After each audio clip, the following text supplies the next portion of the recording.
ಜ್ಞಾನ, ನಮ್ಮ ಅವಿವೇಕಿತನ. ಸ್ವಾಮಿ, ಜಗತ್ತಿನಲ್ಲಿ ಪೂಜೆ ಅಂದ್ರೆ ಏನು ಅಂತಂದ್ರೆ ಒಬ್ಬರ ಮನವ ನೋಯಿಸಬೇಡ, ಒಬ್ಬರ ಮನೆ ಹಾಳು ಮಾಡಬೇಡ. ಬಸವಣ್ಣ ಹೇಳ್ದ, ಪೂಜೆ ಅಂದ್ರ ದೇವ್ರ ಪೂಜೆ ಮಾಡೋದಲ್ಲ, ಒಬ್ಬರ ಮನವ ನೋಯಿಸದವನೇ, ಒಬ್ಬರ ಮನೆಯ ಘಾತವ ಮಾಡದವನೇ ಪರಮ ಪಾವನ ನೋಡ. ಮಾಡೋದಲ್ಲ ಮಾಡಿಬಿಟ್ಟು ಕಾಶಿಗೆ ಹೋಗಿ ಜಳಕ ಮಾಡು ಬಂದ್ರೆ ಪಾಪ ಪರಿಹಾರ ಆಗ್ತದಂತೆ. ಏನಿಲ್ಲ, ಕಾಶಿಲಿ ಪಾಪ ಮಾಡಿದ್ರೆ ಏನು ಬಿಜಾಪುರಕ್ಕೆ ಬರ್ಬೇಕೇನೋ ಗೋಳ್ಗೊಂಬಿಟ್ಟಿಗೆ ಜಳಕ ಮಾಡಕ್ಕ? ಮೀಪರೆ ಪೋಪರೆ ಅದೇನು ಕೆಸರೆ? ಸ್ವಾಮಿ, ಈ ಬಲ್ಪ್ ಎಷ್ಟು ಉರಿದದಂತ ಬಲ್ಪ್ ನೋಡಬಾರ್ದು, ಮೀಟ್ರ್ ನೋಡ್ಬೇಕು. ನೀನು ಏನು ತಪ್ಪು ಮಾಡಿದೆ ಅಂತ ದೇವ್ರ ಹತ್ರ ಹೋಗಿ ಹೇಳಬೇಡ, ನಿನ್ನ ಮನಸ್ಸೊಳಗೆ ನಿಂತು ನೋಡು, ನಾನು ಏನು ಒಳ್ಳೆಯವನು ಕೆಟ್ಟವನು ಅನ್ನೋತಕ್ಕಂಥ ಮಾತನ್ನು ಹೇಳ್ತದೆ ಈ ಜಗತ್ತಿನಲ್ಲಿ. ಬರೀ ಧಾರ್ಮಿಕ ಪೂಜೆ. ಅದಕ್ಕೆ ಬರದ ಸರ್ಪಭೂಷಣ ಶಿವೆಗಳು, ಮನ ಒರೆಯದ ಕಳ್ಳತನವಿಲ್ಲ, ಬಿಡು ಬಾಹ್ಯದೊಳು ಡಂಬವ, ಮಾನಸದೊಳು ಗೆಡವಿಡದರಿ ಶಂಭುವ, ಒಡಲೋಲ್ ವಂಚಿಸಿ ಹೊರಗೆ ನೀ ಕೀರ್ತಿಯ ಪಡೆದರ, ಶಿವ ನಿನ ಒಲಿವನೆ ಮರುಳೆ.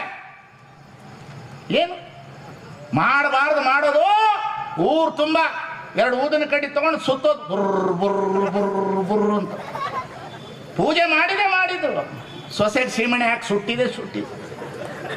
ಪೂಜೆ ಮಾಡಿದು ಪಾಪ, ಗಂಡ ದುಡ್ಕೊಂಡು ಬಂದ್ರೆ ಉಂಡು ಮಲಗ್ತೇ ಇಲ್ಲ, ಅವ ಪಾಪ ಉಂಡು ಮಲಗ್ತವೆ.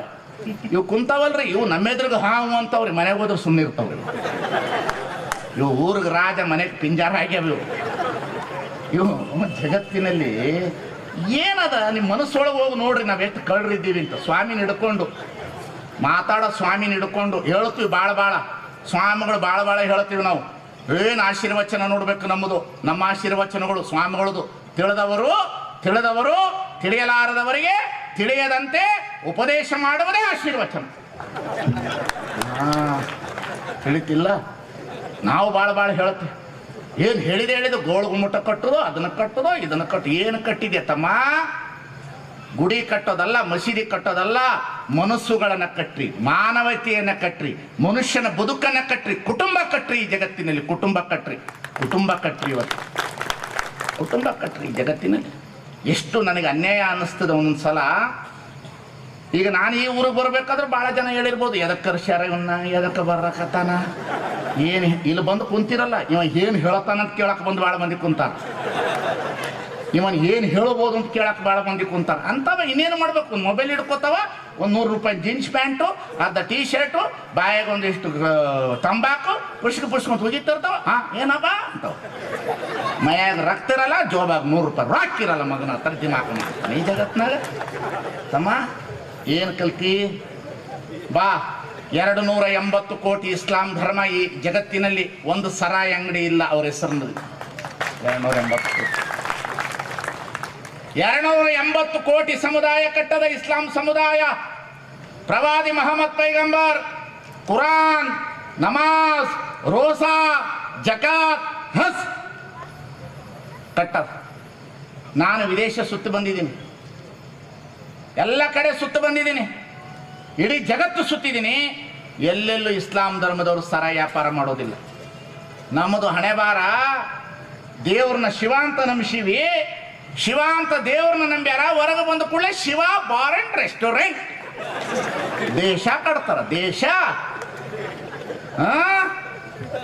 ಏನು ಕಟ್ತೀರಪ್ಪ ತಮ್ಮ?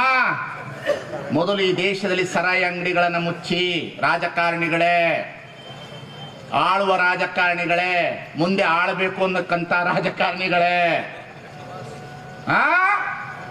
ಮೊದಲು ಸರಾಯಿ ಅಂಗಡಿ ಬಂದ್ ಮಾಡ್ರಿ. ನಮ್ಮ ಮನೆಗಳಿಗೆ ನೀರು ಸಿಗಲಿ. ಹಾಲು ಮಾರವನು ಗುಡಿಸಲಾಗಿದ್ದಾನ, ಹಾಲು ಮಾರವನು 5 ಸ್ಟಾರ್ ಹೋಟ್ಲಾಗ ಕುಂತಾನ. ಈ ಜಗತ್ತಿನಲ್ಲಿ ರೈತ ಬೀದಿಗೆ ಕುಂತಾನ. ಹಾಲು ಮನೆಗೆ ತಂದು ಕೊಡಬೇಕು. ಹಾಲು ಗುಡಿಸಲಲ್ಲಿ ಹೋಗಿ ಕುಡಿದು ಬರ್ತೀವಿ. ನೀವೇನು ಬಹಳ ದೊಡ್ಡವರಾಗಿದ್ದೀವಿ ಅಂತ ತಿಳ್ಕೊಬೇಡ್ರಿ.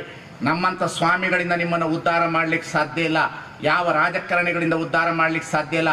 ನಿಮಗೆ ಇಂದ್ರ ಬಲ ಬೇಡ, ಚಂದ್ರ ಬಲ ಬೇಡ, ತಾರಾಬಲ ಬೇಡ. ನಿಮ್ಮ ತೋಳು ಬಲದಿಂದ ಬದುಕ್ತಕ್ಕಂಥ ಶಕ್ತಿ ನಿಮ್ಮ ಆತ್ಮದೊಳಗೆ ಬರಬೇಕಾಗಿದೆ ಅನ್ನತಕ್ಕಂಥದ್ದು ಇಟ್ಟುಕೊಳ್ಬೇಕಾಗಿರ್ತಕ್ಕಂಥದ್ದು. ಇವತ್ತು ಏನು ಮೋಸ, ಏನು ವಂಚನೆ, ಏನು ದಗ. ಬಸವಣ್ಣ ಬಂದರು ಅಷ್ಟೇ, ನಮ್ಮಂಥ ಸ್ವಾಮಿಗಳು. ಬಸವಣ್ಣ ಬಂದು ಹೇಳಿದ್ರು, ಕಳಬೇಡ, ಕೊಲಬೇಡ, ಉಸಿಯ ನುಡಿಯಲು ಬೇಡ ಅಂತ ಬಸವಣ್ಣ. ಕಳಬೇಡ, ಕೊಲಬೇಡ, ಉಸಿಯ ನುಡಿಯಲು ಬೇಡ, ನನಗೆ ಮಾತ್ರ ಹೇಳಬೇಡ. ಅರ್ಥ ಆಯ್ತಾ? ತಿಳಿತಿಲ್ಲ. ಈಗ ನಾ ಬಂದು ಹೋದ ಮೇಲೆ ಇನ್ನು ಸಾಮಾನ್ಯ ನಡೀತಿದೇನ, ಇವ ಯಾಕೆ ಬಂದಾನ, ಯಾರು ಕರೆಸಿರ್ಬೋದು, ಯಾವ ರಾಜಕಾರಣಿ ಕರೆಸಿರ್ಬೋದು, ಇದೇ ತಲೆ ಒಳಗೆ. ಇದನ್ನು ಬಿಟ್ಟು ಇನ್ನೇನದ, ಇನ್ನೇನದ, ಏನದ, ಏನು ಲಾಭ ಅದರಿಂದ ನಿಮಗೆ? ಏನು ಲಾಭ ಅದ? ನೀವು ದುಡಿದಿದ್ದು ನೀವು ಊಟ ಮಾಡಬೇಕಲ್ಲ, ನೀವು ದುಡಿದಿದ್ದು ನಿಮ್ಮ ಮೈಗೆ ರಕ್ತ ಆಗಬೇಕಲ್ಲ, ನೀವು ದುಡಿದಿರ್ತಕ್ಕಂಥ ಸಂಪತ್ತು ನಿಮ್ಮ ಮನೆಯೊಳಗೆ ಉಳಿಬೇಕಲ್ಲ, ಮನುಷ್ಯ ಭಯದಿಂದ ವಾತಾವರಣದಿಂದ ಹೊರಗೆ ಬರಬೇಕಲ್ಲ, ವಿಚಾರದಿಂದ ಒಳಗೊಳ್ಳಬೇಕಲ್ಲ, ದಯವೇ ಧರ್ಮದ ಮೂಲ ಆಗಬೇಕಲ್ಲ. ಭಯವೇ ಧರ್ಮದ ಮೂಲ ಆಗಿದೆಯಲ್ಲ. ಏನು ನಮ್ಮಂಥ ಸ್ವಾಮಿಗಳಿದ್ದೀವಿ, ಚೋಟಾ ಮೋಟ ಸ್ವಾಮಿಗಳು, ನಾವು ಸುಮ್ಮನೆ ಮನೆಯೊಳಗೆ ಬರ್ತೀವಿ, ಈ ಮೂಲ್ಯಾಗ ಏನೋ ಐತಿ ಅಂತ ಬಿಡ್ತು, ಮುಗಿದೋಯ್ತು ನಿಮ್ದೆಲ್ಲ ಕತೆ ಡಮಾರು ಕೇಳಿಸಿ. ಏನೈತೆ ಮೂಲ್ಯಾಗ? ನಿನಗೊಂದು ₹1000 ರೊಕ್ಕ ಬೇಕಿದ್ರೆ ಕೇಳು, ಅವ್ರ ಮನೆ ಯಾಕೆ ಹಾಳು ಮಾಡ್ತೇನೆ, ನಡಿ ಯಾಕೆ ಹೇಳು. ಈ ಮೂಲ್ಯಾಗ ಏನೋ ಐತ, ಏನೈತೆ ಈ ಮೂಲ್ಯಾಗ? ಏನೈತೋ, ಏನೈತಿ ಈ ಮೂಲ್ಯಾಗ? ಏನೈತೆ? ಇಲಿ ಇರ್ತದ, ಇನ್ನೇನು ಇರ್ತದ? ಯಾಕಣ ಇರ್ತದ? ಏನೋ ಲಕ್ಷ್ಮೀ ಪೂಜೆ ಮಾಡಿದ್ರೆ ರೊಕ್ಕ ಬರ್ತದ ಅಂದರು. ಈ ಜಗತ್ತಿನಲ್ಲಿ ನಮ್ಮ ರೈತರು ಮನೆ ಮುಂದೆನೆ 10 100 ಆಕಳು ಸಾಕಾದ್ರು ಅವ್ರ ಮನೆಗೆ ದರಿದ್ರತನ ಹೋಗ್ಲಿಲ್ಲ. ಏನು ಮಾಡಬೇಕು ಹೇಳ್ರಿ? ಈ ಜಗತ್ತಿನ ವಿಚಾರ ಮಾಡಬೇಕಲ್ಲ, ವಿಚಾರಗಳನ್ನು ಗಮನದಲ್ಲಿ ಇಡಬೇಕಲ್ಲ. ಇವತ್ತು ಈ ದೇಶದಿಂದ ಹೊರಗಡೆ ಬಂದಿರತಕ್ಕಂಥ ಧರ್ಮ ಬೆಳೀತು. ಈ ದೇಶದಲ್ಲಿ ಹುಟ್ಟಿರ್ತಕ್ಕಂತಹ ಬುದ್ಧ ಧರ್ಮ, ಬಸವ ಧರ್ಮ, ಬಸವಣ್ಣನ ಧರ್ಮ ಈ ದೇಶಕ್ಕೆ ಮನುಕುಲದ ಧರ್ಮ ಆಗಬೇಕು, ಮನುಕುಲದ ಧರ್ಮ ಆಗಬೇಕು. ಪ್ರಭು ಪರಂಪರೆಯ ಮೇಲೆ ಪ್ರಜಾಪ್ರಭುತ್ವವನ್ನು ತಂದ ಬಸವಣ್ಣ ಬಿಜ್ಜಳ ಮಹಾರಾಜನಾಗಿದ್ದರು. ಆನು ಆ ಬಿಜ್ಜಳನಿಗಂಜುವನೆ ಕೂಡಲ ಸಂಗನ ರಾಜ ತೇಜದಲ್ಲಿಪ್ಪ ಅಂತ ಹೇಳ್ದ. 280 ಕೋಟಿ ವಚನಗಳನ್ನು ಬರೆದ. ಲಕ್ಷದ ಮೇಲೆ 96,000 ವಚನಗಳನ್ನು ಬರೆದ. ಪ್ರಭುದೇವರು ಬಂದರು, ಸಿದ್ದರಾಮರು ಬಂದರು, ಅಕ್ಕಮದೇವಿ ಬಂದಳು, ಡೋಹಾರ ಕಕ್ಕಯ್ಯ ಬಂದ, ಮಾಳವ ದೇಶದಿಂದ ಬಂದರು, ಮಾದಾರ ಚೆನ್ನಯ್ಯ, ಡೋಹಾರ ಕಕ್ಕಯ್ಯ, ಅಂಬಿಗರ ಚೌಡಯ್ಯ, ತುರುಗಾಯಿ ರಾಮಣ್ಣ, ಒಕ್ಕಲಿಗ ಮುದ್ದಣ್ಣ, ಸೂಳೆ ಸಂಕವ್ವ, ಸತ್ಯಕ್ಕ ಅನ್ನತಕ್ಕಂಥ ಕಸಗುಡಿಸುವ ಹೆಣ್ಣು ಮಕ್ಕಳು ಈ ಜಗತ್ತಿಗೆ ಶರಣೆಯರಾಗಿ ಹೋದ್ರು ಅನ್ನತಕ್ಕಂಥದನ್ನು ಅರ್ಥ ಮಾಡಿಕೊಳ್ಳಬೇಕಾಗಿರ್ತಕ್ಕಂಥವ್ರು ನಾವು. ಕರ್ನಾಟಕ ಎಂಥದು? ಬಸವಣ್ಣನ ನಾಡು ಎಂಥದು? ಬಸವಣ್ಣನ ಧರ್ಮ ಎಂಥದು?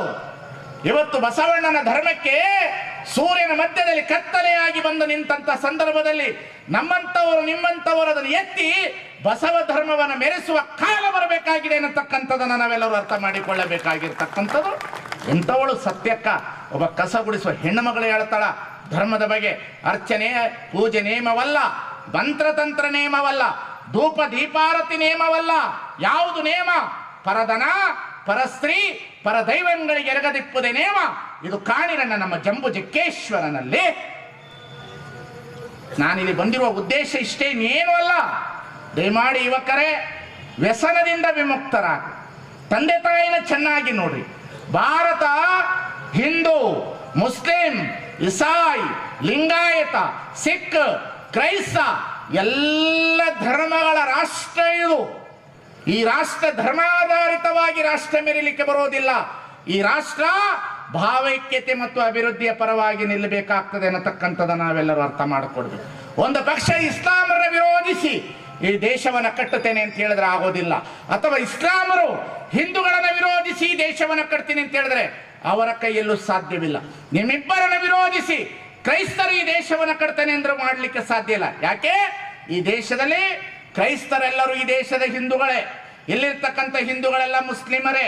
ಅವರೇನು ಆಫ್ಘಾನಿಸ್ತಾನದಿಂದ ಬಂದವರಲ್ಲ, ಪಾಕಿಸ್ತಾನದಿಂದ ಬಂದವರಲ್ಲ. ಈ ದೇಶದ ಮಕ್ಕಳು. ಅವರು ಇಸ್ಲಾಂ ಧರ್ಮದ ಆಚರಣೆಯಲ್ಲಿ ಇರ್ತಾರೆ, ಭಾರತೀಯರಾಗಿ ಬದುಕ್ತಾರೆ. ನಾವು ಲಿಂಗಾಯತರಾಗಿ ಉಳಿದಿದ್ದೇವೆ, ಭಾರತೀಯರಾಗಿ ಇರ್ತೇವೆ. ಅವರು ಬ್ರಾಹ್ಮಣರಾಗಿ ಉಳಿತಾರೆ, ಭಾರತೀಯರಾಗಿ ಉಳಿತಾರೆ. ಅವರು ದಲಿತ ಸಮುದಾಯದ ದ್ರಾವಿಡ ಸಂಸ್ಕೃತಿಯಲ್ಲಿ ಇರ್ತಾರೆ, ಭಾರತೀಯರಾಗಿ ಉಳಿತಾರೆ. ಭಾರತ ಹಲವು ದೇಶಗಳ, ಹಲವು ಸಂಸ್ಕೃತಿಗಳ, ಹಲವು ಧರ್ಮಗಳ ನಾಡು. ಈ ದೇಶ ಉಳಿಬೇಕು ಅಂತಂದ್ರೆ ಇವತ್ತು ಎಲ್ಲ ಧರ್ಮಗಳನ್ನ ಪ್ರೀತಿ ಮಾಡುವುದರ ಮುಖಾಂತರ 2+2 = 4, 3 ಕೋನಗಳ ಮೊತ್ತ 180 ಡಿಗ್ರಿ, H2O ವಾಟರ್. ಏನೇ ವಿಜ್ಞಾನದ ಸತ್ಯ ಇದೆ, ಮ್ಯಾಥಮೆಟಿಕ್ಸ್ ಸತ್ಯ ಏನಿದೆ, ಇವತ್ತು ಧರ್ಮದ ಸತ್ಯ ಏನಿದೆ, ಅದರ ಮೇಲೆ ಭಾರತ ಉಳಿಬೇಕು. ನಮ್ಮಂತ ಕೆಲವು ಸ್ವಾಮಿಗಳು ಇಲ್ಲದಿಲ್ಲದರನ್ನು ಹೇಳಿ ಸಮಾಜವನ್ನು ಒಡೆಯುವ ವ್ಯವಸ್ಥೆಗೆ ಬಂದಂತ ದಿನಮಾನ ಕಾಲದಲ್ಲಿ ನಮ್ಮ ಮಾತುಗಳು ನಿಮಗೆ ಕ್ಷಣಿಕ, ರಾಜಕಾರಣಿಗಳ ಮಾತು ನಿಮಗೆ ಕ್ಷಣಿಕ. ಆದ್ರೆ ಊರೊಳಗಡೆ ನಾವೆಲ್ಲರೂ ಕೂಡಿ ಬದುಕಬೇಕಂದ್ರೆ ನಾವೆಲ್ಲರೂ ಧರ್ಮದವರ ಜೊತೆಯಲ್ಲಿ ಇರಬೇಕು, ಎಲ್ಲ ಜಾತಿಯವರ ಜೊತೆ ಕೂಡಿ ಬಾಳಬೇಕು, ಎಲ್ಲರ ಜೊತೆಯ ಸಂಸ್ಕೃತಿಯನ್ನು ಇಟ್ಟುಕೊಳ್ಬೇಕು. ಆಗ ಮಾತ್ರ ನಾವು ಉಳಿತೇವೆ. ಒಬ್ಬರನ್ನ ಓಡಿಸಿ ಒಬ್ಬರನ್ನ ಇಡ್ತೇವೆ ಅಂತಂದ್ರೆ ಭಾರತ ಎಂದೆಂದೂ ಸಾಧ್ಯವಿಲ್ಲ ಅನ್ನತಕ್ಕಂಥ ಮಾತನ್ನ ನೀವೆಲ್ಲರೂ ಅರ್ಥ ಮಾಡಿಕೊಳ್ಳಬೇಕನ್ನತಕ್ಕಂಥ ಮಾತನ್ನಲಿಕ್ಕೆ ನಾನು ಇಷ್ಟಪಡ್ತೇನೆ. ಇದನ್ನು ಮೀರಿದ ಏನೂ ಇಲ್ಲ. ದಯಮಾಡಿ ಹೆಣ್ಣು ಮಕ್ಕಳು ಆದಷ್ಟು ಮೂಢನಂಬಿಕೆಯಿಂದ ಹೊರಗೆ ಬನ್ನಿ. ಭಾಳ ಹೆದರಬೇಡ್ರಿ. ದೇವರು ನಮಗೆಲ್ಲರಿಗೂ ಕರುಣೆ ಇಟ್ಟಿದ್ದಾನೆ, ನಮ್ಮನ್ನೆಲ್ಲರನ್ನು ಕಾಪಾಡ್ತಾನೆ. ಆವ ವಿದ್ಯೆ ಕಲಿತಡೇನು ಸಾವ ವಿದ್ಯೆ ಬೆನ್ನ ಬಿಡದನಕ್ಕ ಅಂತದ್ದು. ಇವತ್ತು ನಾವು ಯಾವ ವಿದ್ಯೆ ಕಲಿತರೇನು ಸಾವು ಅನ್ನೋದು ಬೆನ್ನಲ್ಲಿ ಕಟ್ಟಿಕೊಂಡು ಬಂದಿದ್ದೇವೆ. ಸಾವು ಅನ್ನೋದನ್ನು ಬೆನ್ನಿನಲ್ಲಿ ಕಟ್ಟಿಕೊಂಡು ಬಂದಿದ್ದೇವೆ.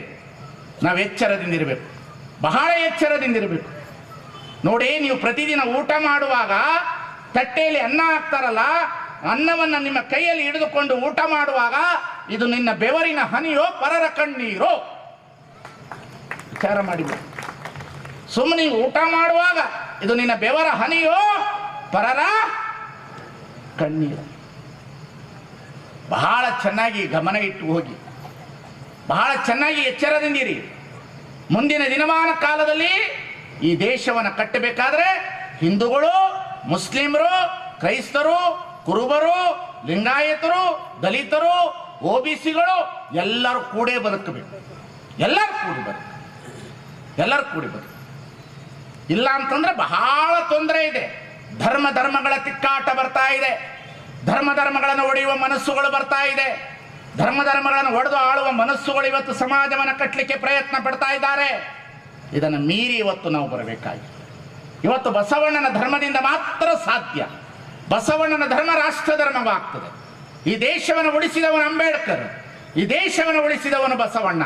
ಅವತ್ತೇ ಬಸವಣ್ಣ ದಲಿತರಿಗೆ ಲಿಂಗವನ್ನು ಕಟ್ಟಿ ಮತಾಂತರ ಆಗಬಾರದು, ಇವರೆಲ್ಲರೂ ನಮ್ಮ ಮಕ್ಕಳು ಅನ್ನತಕ್ಕಂತಹ ಹೊಸ ಧರ್ಮದ ಸೆಲೆಯನ್ನು ತಂದು 770 ಲಕ್ಷದ ಮೇಲೆ 96,000 ಜನಗಳ ಹರಳೆಯನ ಮನೆಯಲ್ಲಿ ಊಟ ಮಾಡುವುದರ ಮುಖಾಂತರ ಭಾವೈಕ್ಯತೆಯನ್ನು ಮೆರೆದಿರ್ತಕ್ಕಂಥ ನಾಡು ಅದು ಬಿಜಾಪುರದ ನಾಡು ಅನ್ನತಕ್ಕಂಥದ್ದನ್ನು ನಾವು ಅರ್ಥ ಮಾಡಿಕೊಳ್ಳಬೇಕಾಗಿರ್ತಕ್ಕಂಥದ್ದು. ಅದು ಬಿಜಾಪುರದ ನಾಡು. ಬಸವಣ್ಣನವರ ಬಗ್ಗೆ ಕೆಲಸ ಮಾಡುವವರ ಬಗ್ಗೆ ನಮ್ಮ ಗಮನ ಇರಬೇಕು. ಬಸವಾದಿ ಪ್ರಮತರ ಬಗ್ಗೆ ಗೌರವವನ್ನು ಇಟ್ಟುಕೊಂಡಿರುವವರ ಬಗ್ಗೆ ನಮ್ಮ ಗಮನ ಇರಬೇಕು. ಬಸವಣ್ಣನವರ ಈ ನಾಡು. ಜವರೇಗೌಡರು ಒಂದು ಮಾತನ್ನು ಹೇಳ್ತಾರೆ, ಬಸವಣ್ಣ ಅಂತಂದ್ರೆ ಕರ್ನಾಟಕದ ಹೀರೋ, ಬಸವಣ್ಣನ ತೆಗೆದು ಬಿಟ್ರೆ ಕರ್ನಾಟಕ ಇಟ್ ಈಸ್ ಝೀರೋ. ಇದು ಏನದ ಥೇಮ್ಸ್ ನದಿ ದಡಿಯೊಳಗಡೆ ಬಸವಣ್ಣನವರ ಮೂರ್ತಿಯನ್ನು ಇಡಬೇಕಾದ್ರೆ ಸೂರ್ಯ ಮುಳುಗದ ಸಾಮ್ರಾಜ್ಯ ಇಂಗ್ಲೆಂಡ್ ದೇಶ, ಬ್ರಿಟನ್ ಸೂರ್ಯ ಮುಳುಗದ ಸಾಮ್ರಾಜ್ಯ ಅದು. ಥೇಮ್ಸ್ ನದಿ ಒಳಗಡೆ ಬಸವಣ್ಣರ ಮೂರ್ತಿ ಇಟ್ಟಾರ ಅಂದ್ರ ತಲೆ ಕೆಟ್ಟದೇನವರಿಗೆ? ಸೂರ್ಯ ಮುಳುಗದ ಸಾಮ್ರಾಜ್ಯ ಅದು. ಅಂತಹ ಸ್ಥಳದಲ್ಲಿ ಬಸವಣ್ಣನವರ ಮೂರ್ತಿ ಇಟ್ಟರು. ಕಾರಣ ಏನು? Who is the first social reform of the world. ಬಸವಣ್ಣನವರನ್ನ ಈ ಕರ್ನಾಟಕದ ಜನರಿಗೆ ಅರ್ಥ ಆಗೋದಿಲ್ಲ. ದಯಮಾಡಿ ಹೇಳ್ತಾನೆ, ಬಸವಣ್ಣ ಕರ್ನಾಟಕ ಜನರಿಗೆ ಅರ್ಥ ಆಗೋದಿಲ್ಲ, ವಿದೇಶದವರಿಗೆ ಅರ್ಥ ಆಗ್ತದೆ ಬಸವಣ್ಣ. ಇವತ್ತೆಲ್ಲ ನಾಳೆ ಬರ್ತದೆ ಬಸವಣ್ಣನವರ ಚಿಂತನೆ. Who is the first social reform of the world? It is not Karl Marx, it is not Lenin, it is not Jyotiba Phule, it is not Janata Dal, it is not Congress, it is not BJP, it is not Nijagunananda Swamiji. Basaveshwara is the first social reform of the world ಅನ್ನತಕ್ಕಂಥ ಕಾಲ ಬರ್ತದೆ. ಎಂಥವನು ಬಸವಣ್ಣ? ಹೆಣ್ಣು ಮಕ್ಕಳ ಧಾರ್ಮಿಕ ಸ್ವಾತಂತ್ರ್ಯತೆ, ದಲಿತೋದ್ಧಾರ, ಶಿಕ್ಷಣ, ಹಿರಿಯರ ಶಿಕ್ಷಣ, ಎಂತೆಂಥವರಿಗೆ ವಚನ ರಚನೆ ಮಾಡ್ದ, ಸೂಳೆಯರನ್ನ ದೇವರು ಅಂತ ಕಂಡ, ರಾಜಕಾರಣಿಯಾದ, ಕರ್ಣಿಕನಾದ, ದಂಡನಾಯಕನಾದ, ಪ್ರಧಾನಮಂತ್ರಿಯಾದ, ಅನುಭವ ಮಂಟಪ ನಿರ್ಮಾಪಕ ಮಾಡ್ದ, ಕಾಶ್ಮೀರದಿಂದ ಕನ್ಯಾಕುಮಾರಿಗೆ ಬಂದರೆ ಅವರನ್ನೆಲ್ಲರನ್ನು ಲೋಹ ಚುಂಬಕ ವ್ಯಕ್ತಿಯಂತೆ ಅನುಭವ ಮಂಟಪ ಕಟ್ಟಿದ, ನಟುವರ ಜಾತಿಯಲ್ಲಿ ಹುಟ್ಟಿದಾದಂಥ ಪ್ರಭುದೇವರನ್ನು ತಂದ, ಕುಡುವಕ್ಕರಿಗೆ ಸಮಾಜದಲ್ಲಿ ಹುಟ್ಟಿದಂಥ ಸಿದ್ದರಾಮೇಶ್ವರನ ಸ್ಥಳಕ್ಕೆ ತಂದ, ವಂಥಾದೇವಿ ಬಂದಳು, ಶೆಟ್ರು ಸಮಾಜದ ಎಲ್ಲ ಜಾತಿಯವರನ್ನು ಏಕಕಾಲದಲ್ಲಿ ಲಿಂಗದ ರಾಶಿಯನ್ನು ಮಾಡದ, ಜಾತಿಯನ್ನು ತೆಗೆದು ಹೋಗದ ಬಸವಣ್ಣ ಏನು ಕೆಲಸ ಮಾಡ್ದ ಸ್ವಾಮಿ? ನಾವೆಲ್ಲೂ ಅಲ್ಪರು, ನಾವು ಅಲ್ಪರು. ಬಸವಣ್ಣನ ಬಗ್ಗೆ ಅರಿವಿಲ್ಲದವರು ನಾವೆಲ್ಲರೂ, ಬಸವಣ್ಣನ ಬಗ್ಗೆ ಅರಿವಿಲ್ಲದವರು. ಇದೇ ಮಂಡಿಗೆ ಮಾದಿರಾಜನ ಜನ್ಮಸ್ಥಳದಲ್ಲಿ ಹುಟ್ಟಿದಂಥವನು ಬಸವಣ್ಣ. ಎಂಥವನು? ಜಯ ಬಸವೇಶ ಭಕ್ತಜನ ಭಾಗ್ಯ ಶುಭೋದಯ ಲಿಂಗ ತತ್ವ ನಿರ್ಣಯ ಪರಮಾವತಾರ ಶರಣಾಗತ ರಕ್ಷಕ ಚಿದ್ಗನ ಪ್ರವಾಮಯ ಜಗದಾದಿದೇಶಿಕ ಪುರಾತನ ಪುಂಗವ ಶಾಂಭವೈ ಪುರಾಶ್ರಯ ಜಯ ಸೋಮನಾಥ ಜಯ ದೇವ ಜಯಾವಿರತಂ ಶಿವಾದವ. ಏನು ಸ್ವಾಮಿ, ಎಲ್ಲಿ ಸಂಸ್ಕೃತಿ? ಕರ್ನಾಟಕ ಅಂದ್ರೆ ಬಸವಣ್ಣ, ಬಸವಣ್ಣ ಅಂದ್ರೆ ಕರ್ನಾಟಕ. ಎಂಥವನು ಬಸವಣ್ಣ? ಯಾರ ಮನೆಗೆ ಹೋದ ಸ್ವಾಮಿ? ಯಾರ ಮನೆಗೆ ಹೋದ? ಗಂಡ ಸತ್ತಂತ ಹೆಣ್ಣು ಮಗಳನ್ನು ತಲೆಬೋಳಿಸಿ ಕೂರಿಸುವಂತ ದಿನಮಾನ ಕಾಲದಲ್ಲಿ ಹೆಣ್ಣಿಗೆ ಸಮಾನತೆಯನ್ನು ಕೊಟ್ಟ, ಹೆಣ್ಣಿಗೆ ಸಮಾನತೆಯನ್ನು ಕೊಟ್ಟ, ಹಡದ ತಾಯಿಗೆ ಸಮಾನತೆಯನ್ನು ಕೊಟ್ಟ, ಮಹಾದೇವಿಗೆ ಸಮಾನತೆಯನ್ನು ಕೊಟ್ಟ, ಮಾದಾರ ಚೆನ್ನೈನ ಮನೆಯಲ್ಲಿ ಹುಟ್ಟಿದಂತ ಮಗುವಿಗೆ ಸಮಾನತೆ ಕೊಟ್ಟ, ಒಂದು ಪ್ರಾಣಿಗೆ ಸಮಾನತೆ ಕೊಟ್ಟ. ಕಾಗೆಯೊಂದು ಅಗುಳ ಕಂಡರೆ ಕೂಗಿ ಕರೆಯದೆ ತನ್ನ ಬಳಗವನಲ್ಲವನು, ಕೋಳಿ ಒಂದು ಗುಟುಕು ಕಂಡರೆ ಕೂಗಿ ಕರೆಯದೆ ತನ್ನ ಕುಲವನ್ನೆಲ್ಲವನು. ಶಿವಭಕ್ತನಾಗಿದ್ದು ಭಕ್ತಿ ಪಕ್ಷವಿಲ್ಲದಿದ್ದರೆ ಆ ಕಾಗೆ ಕೋಳಿಗಳಿಗಿಂತ ಕಷ್ಟ ಕಾಣ ಕಲಿದೇವರ ದೇವ. ಎಲ್ಲಿ ಮಡಿವಾಳ ಮಾಚಿದೇವ, ಎಲ್ಲಿ ಅಂಬಿಗರ ಚೌಡಯ್ಯ, ಎಲ್ಲಿ ತುರ್ಗಾಯಿ ರಾಮಣ್ಣ, ಎಲ್ಲಿ ಒಕ್ಕಲಿಗ ಮುದ್ದಣ್ಣ, ಎಲ್ಲಿ ಕುರುಬ ಗೊಲ್ಲಾಳೇಶ? ಎದ್ದೇಳಿ ಕನ್ಮಡಿಯ ಜನ. ಬಸವ ಧರ್ಮ ಅಂದ್ರೆ ಅದು ವಿಶ್ವಧರ್ಮ. ಬಸವ ಧರ್ಮ ಅಂದ್ರೆ ಅದು ಮನುಕುಲದ ಧರ್ಮ. ಬಸವ ಧರ್ಮ ಅಂದ್ರೆ ಮಾನವೀಯ ಮೌಲ್ಯದ ಧರ್ಮ. ಕಾಗೆಯನ್ನ ಚಾಂಡಾಳ ಪಕ್ಷಿ ಅಂತ ಕರೆದೋ ನಾವು. ಕಾಗೆಯನ್ನ ಚಾಂಡಾಳ ಪಕ್ಷಿ ಅಂತ ಕರೆದು ಸತ್ತಾಗ ಕಾಗೆ ಪಿಂಡ ಇಟ್ರ ಕಾಗೆ ಬಂದು ತಿಂದ್ರ ನಮ್ಮ ಮುತ್ಯ ತಿಂದ ಅಂತೀರಿ. ಅದೇ ಕಾಗೆ ನಿಮ್ಮ ಮನೆಯೊಳಗೆ ಬಂದ್ರೆ ನಮ್ಮ ಮುತ್ಯ ಬಂದ ಅಂತ ಹಾಕಿರಬಾರ್ದು. ಅಜ್ಞಾನ ಅಲ್ಲೇನಿ ಜಗತ್ತಿನಲ್ಲಿ? ತಲೆ ಕೆಟ್ಟದ ನಮಗ? ಒಂದು ಕಾಗೆ ಸಮಾಜದಲ್ಲಿ ಬದುಕ್ತು, ಒಂದು ಇರುವೆ ಕೂಡಿ ಬದುಕ್ತು, ಒಂದು ಕೋಳಿ ಒಂದು ಗುಟುಕು ಕಂಡರೆ ಕೂಗಿ